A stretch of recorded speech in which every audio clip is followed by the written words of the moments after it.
Good evening, everyone. We're going to upload part of the PowerPoint in a couple of seconds. We're going to be able to have it at the same time. This is it. First of all, I'd like to thank the Free Thinking Film Society for inviting me here tonight. Also, I'd like to thank specifically Fred Litwin. I've been very honored to be here. It's a great privilege to be able to present what might be a problem that a lot of people might be concerned about. And one of these problems is basically Islamism. We've experienced for many years, first of all, sorry, I'm coming into a rush. By the way, thank you for being here. And I would like to welcome you all with all my heart for being here, because we're advocates of freedoms and so on. So basically the conference tonight is going to be how specific organizations are operating to be able to advance some of the militancy that we're experiencing in different means in our societies. So maybe you've seen in different parts of Canada, let's say in Ontario, there's a school and the cafeteria of a public funded school is transformed every Friday into a mosque. Or you're going to see maybe some people requesting that they change a dress code in a facility to be able to facilitate a veil. And to do that, well, you need to have militants that are working actively, not just in a visible way, but they need to work actively on the political scene. They need to work actively in the outreach industry. They need to work actively into our politicians and convince them that what they're doing is fine. But more than that, this is the visible aspect. There's also terrorism. Our Prime Minister about a year ago declared that Islamicism, according to Stephen Harper's own word, but Islamism is basically the biggest threat that we face in our society. Now, however, there's a little angle to this. I wouldn't say that the biggest threat would be terrorism as much as the loss and the eroding effect that this militancy has on our individual freedom, the loss of our individual freedom. And most likely, most of you know that freedom of speech is one of them that we have to consistently fight to be able to contain. And there's another also aspect, is also freedom of conscience or liberty of conscience. And in a liberal democracy, both of these freedoms are protected also by the protection of private property, which sometimes is not totally respected, especially when there's certain types of accommodations. But there's also the protection from coercion. And this is where it comes in: coercion, violence, intimidation, legal lawfare. So all of these things are currently happening, and I am not going to take a religious angle. There is no need to go on a religious base. I am not going to talk about Islam. However, I am going to talk about the Muslim Brotherhood. Now, just so we understand each other, Islamism means radical Islam, and it also means political Islam. There is no such thing as radical Islamism or moderate Islamism. Radical Islamism is radical Islam, and Islamism is political Islam. At the University of Sherbrooke in Quebec, there's a full, let's say a whole webpage, it's about 3 pages long, to describe and give the definition of Islamism. And what's very interesting is what they say on their page. This is the Department of Political Science over there. And what they're saying is basically the term political Islamism got separated from the term Islam, and it was basically provoked once again by the same old organization, the Muslim Brotherhood. And it was also inspired, it was a need to shift the word Islamism from Islam, and it was actually the Islamists themselves that wanted to separate the meaning of the two, to separate the religious from the political. And it was through the influence of a man called Sayyid Qutb, one of the main ideologues of the Muslim Brotherhood. So the way to define it is, they say one of the characteristics of Islamism is the refusal to adopt the characteristic of Western modernity. And the second one, it's also to combat, they seek to combat and eliminate the West, our Western standard. Now this is the way they define it at the University of Sherbrooke. So a short history.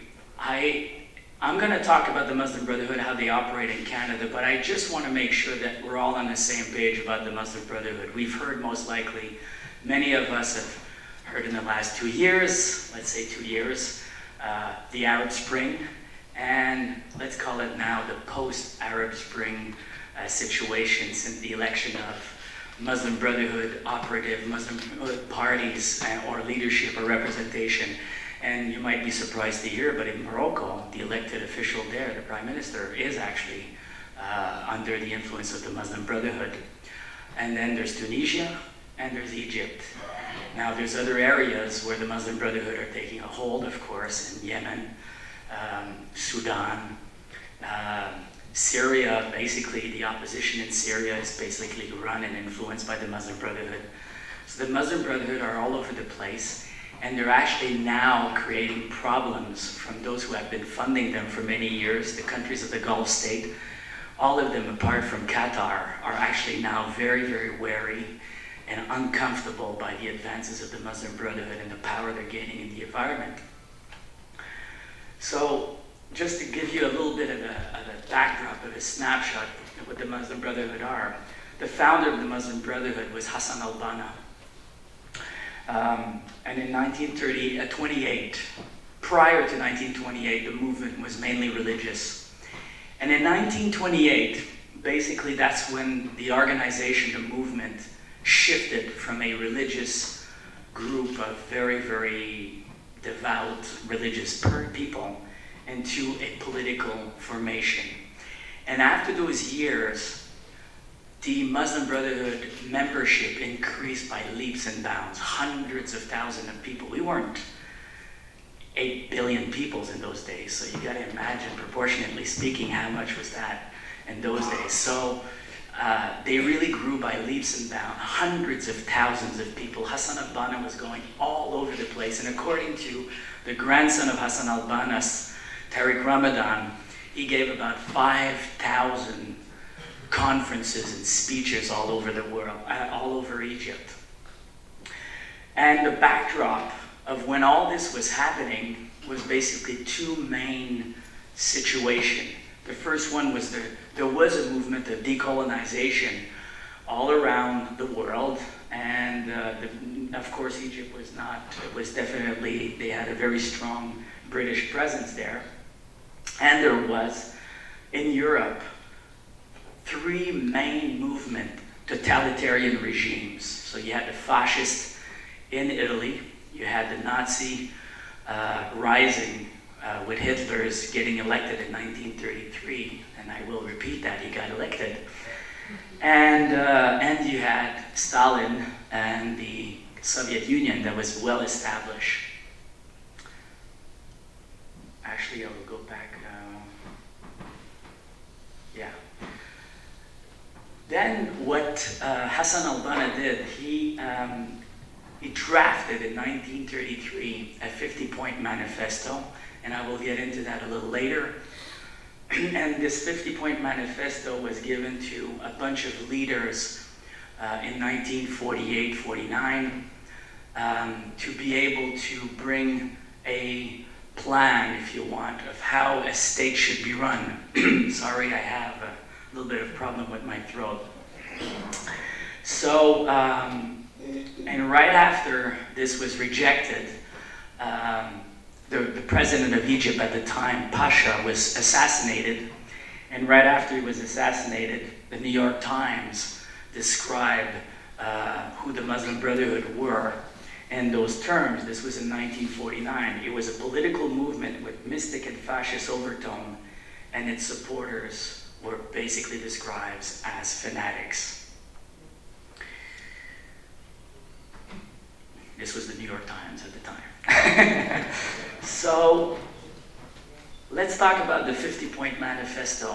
And of course, right after Pasha was killed and assassinated, a couple of months later, Hassan al-Banna was on the market, and most likely, nobody was really sure, but it seems to be a government operative basically shot Mr. Hassan al-Banna and he was killed. So what is this manifesto? The 50-point manifesto was written in 1936, and it basically is a reform of all field of human activities. In 1947, he basically, like I said, sent copies to all the leaders and the prime ministers of the region.